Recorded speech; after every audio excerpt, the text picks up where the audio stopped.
part 2 for Missy Moo Monica. Okay, let's see what Tuning Fork combo shows up for you. Okay, so heart energy.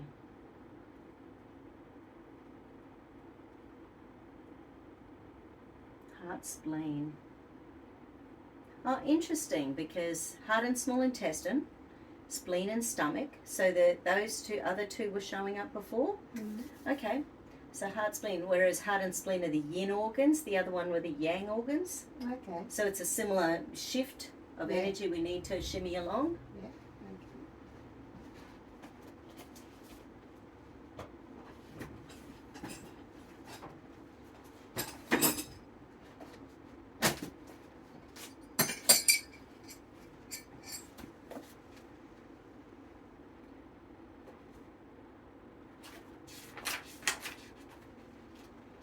Heart, spleen.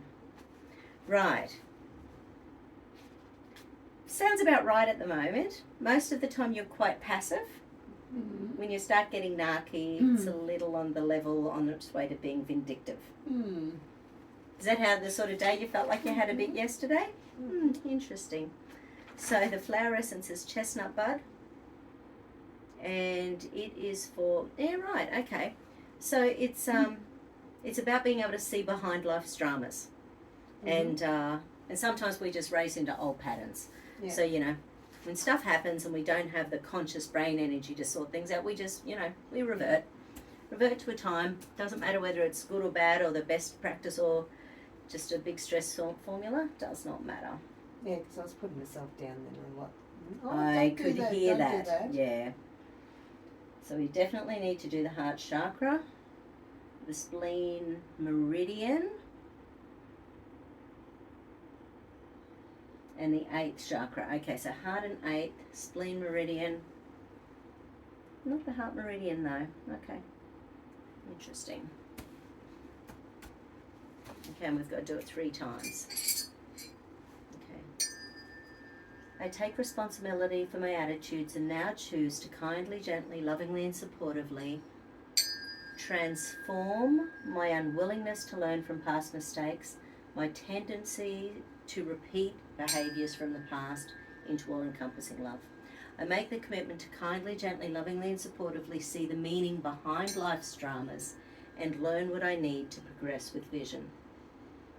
I take responsibility for my attitudes and now choose to kindly, gently, lovingly and supportively transcend my unwillingness to learn from past mistakes and my tendency to repeat behaviours from the past into all-encompassing love.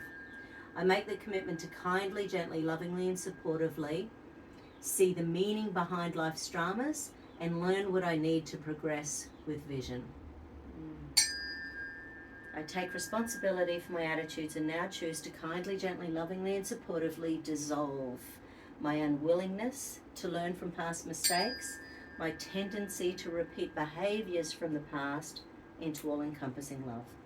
I make the commitment to kindly, gently, lovingly and supportively see the meaning behind life's dramas and learn what I need to progress with vision. So easy to get stuck, isn't it, in old stuff? And then to berate ourselves. Yeah. You're just not used to saying no to people. You're getting better at it. Yeah. But you still pick on yourself about it. Yep.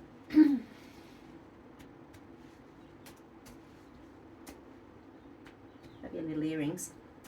Little Christmas ones. Angels. Yeah, beautiful. Needed some angel energy today, huh?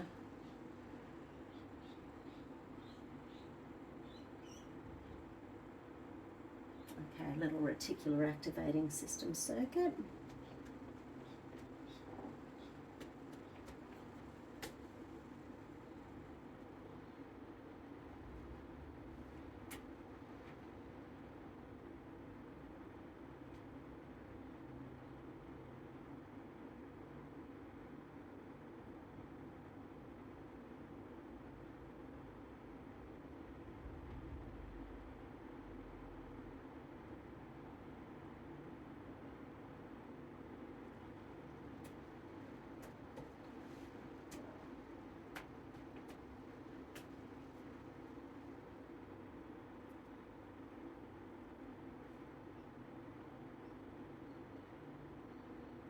you see the little gift box out there in the lounge room? Rod and Bron sent that to me. It's got like bath salts and some tea and you know, a few little sweetie pie things in there. Oh, lovely. So they've known Mum for 20 years.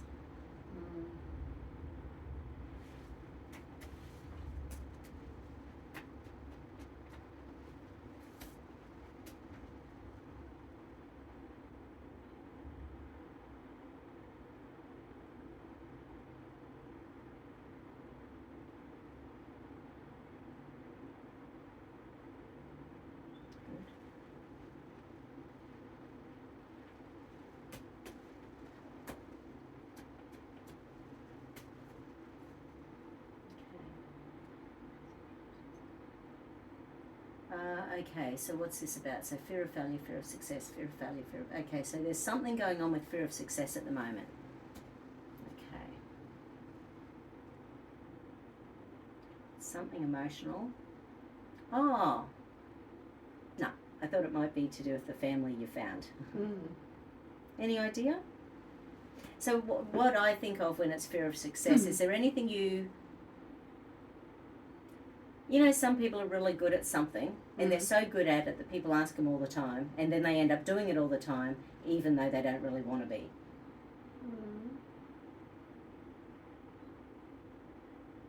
Or if they head towards something they want to be doing, they're going to be missing out on something else. So therefore, if they actually succeed at doing something they want to be doing, it means they'll be missing out on something else. So a bit of FOMO. Any idea? I'll just go hunting. Not really. No, that's okay. Let's ask fear of success.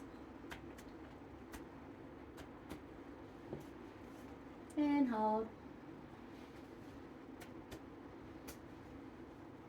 Do you want to hold? No, it wants to run away in relation to succeeding. Maybe it is just something like weight.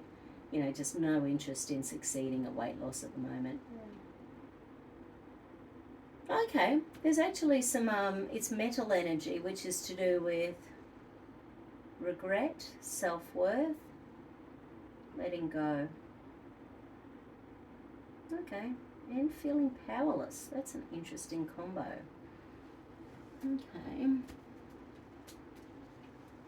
So let's go ask, is there a psychological reversal pattern in relation to this? Yes, there is. Want, need, think, safe. So there's a safety issue with regret, self-worth, letting go, feeling powerless. Oh! Yeah, right. This is linked into the 8-year-old thing. Interesting. Okay. We don't have a lot of control at 8. Well, I'm hoping that this is family thing is going to bring out a lot of that. Because I sort of remember her at 8. Yeah. So what was 8-year-old like for you? Well, Mum was in hospital and Dad was looking after us a lot of the time. Yeah. And what did he say was going on, or what did you know was going on compared to what you didn't know? What with Dad? I don't really know. Like, he was just trying to do his best for us. And so I remember him taking us to the hairdresser because there was a concert or something, and he said, I don't know what she wants, because Mum used to cut her hair. Yeah, right. So, I remember that quite clearly. There was a concert and we had to get a haircut. So how did this happen? Your other family members? Like, how did that happen? Only if you want to share. Yeah, well, this other family used to go to the same church as us. Yeah. And I said to Mum one day, are they related? And she says, I don't know. And I thought, well, see, I was around about 8 then. And so I didn't ask anymore. I thought, well, she said she doesn't know, she doesn't know. And that guy ended up being my brother. That's so bizarre. And your parents were still together at that point? Yeah. Well, I didn't go and ask Dad. Yeah. Because Dad didn't go to church, whereas Mum did. And so I'm going to find out what's went on anyway. Yeah. So, yeah. I'm really interested That's in fabulous. Yeah. Yeah. Apparently, a lot of it, like there was another fellow there, and he was from Loganholme. Yeah. And he said that Dad came back from the First World War, broken man. Yeah. And apparently, which you can so imagine. Yeah, and apparently he had a lot of health problems. Well, as far as I knew, he only had lung. Right. So, and he said no, he was totally broken. But every lot of school holidays, he was always in hospital. You know. Well, see, he was that much older too. So, yeah.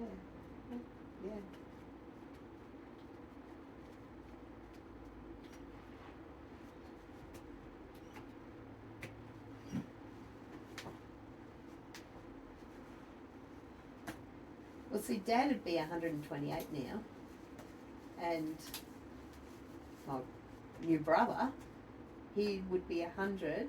He's deceased now, but he would have been 100 on New Year's Eve. So, yeah. Amazing. Yeah. Interesting. This fella says, oh yeah, Mum used to say that they used to always misbehave in church. Should be like the other Newmans. Well, Carmel asked people to write funny stories about Mum. Yeah. When she said any funny, delightful, quirky stories, and a couple of my cousins said, we used to pop in on our way back from Sydney to Brisbane, and one day there was a bread fight at the table. I'd never seen anything like it.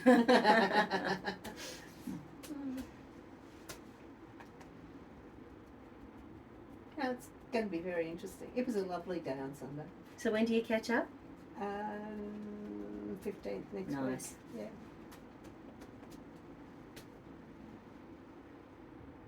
He's come to Beenleigh too, so. Cool.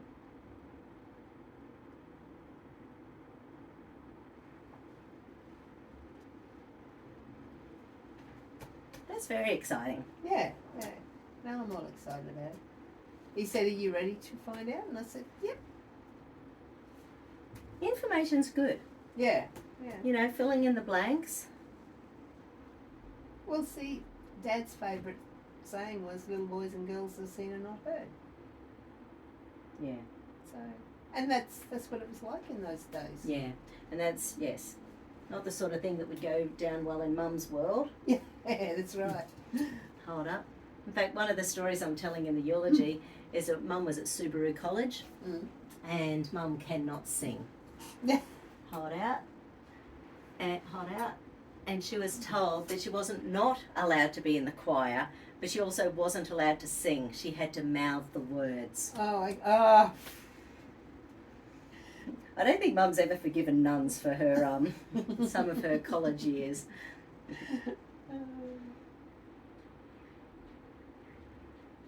And the other funny thing is that none of the sisters can sing. So all over Australia, if any one of them is in an audience in a church or a mass or something where they're singing and someone recognises any of the other sisters, they'll think it's the sister they know. Yeah. So they'll go up and say, oh, Joy, oh, you're Marita. Oh, Margie, oh, you're Rose. Oh, Trace, you're... Yeah. So they all have the same concept of singing. Yeah. How many were there? 9. 11. So 2 boys, 9 girls. Oh, wow. And Mum's the first one to go. Oh, really? She was the second oldest.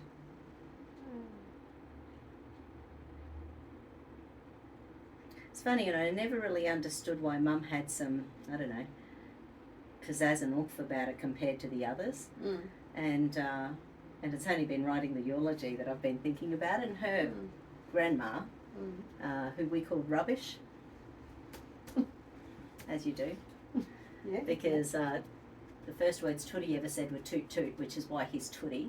Okay. And one day she saw him and she said, hello there, David. And he said, if you call me David, I will call you Tootie. And I'm younger than Tootie, so we all just call...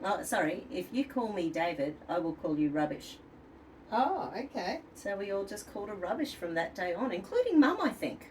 Like, I don't know her name. Like, I was even trying to write I think, what is her... I have no idea what her name is, except that we all called her rubbish.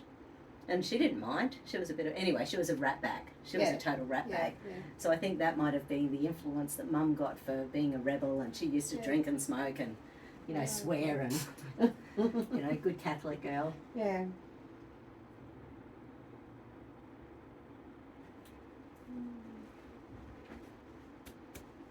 A bit of fun. So they're talking about the good Catholic families, you know, the big families. Well, Dad was one of 13. Yeah, right. Yeah, Dad was one of 12, Mum was one of 11, and Doug's one of 10. Oh, right. Mm. No, Mum was only one of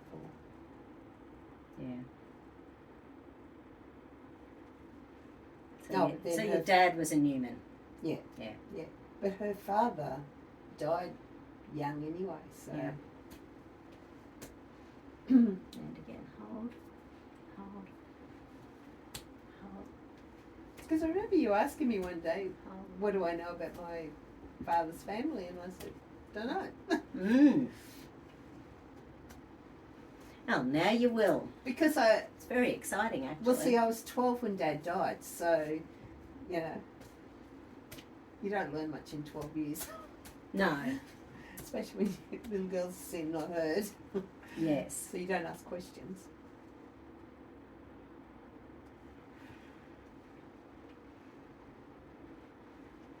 There you go, my darling. I just want to stack in a few things.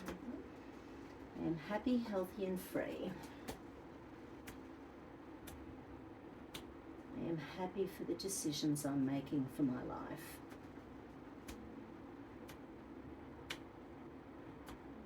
I am open to any new information coming my way. I am willing to let go of the old and welcome the new.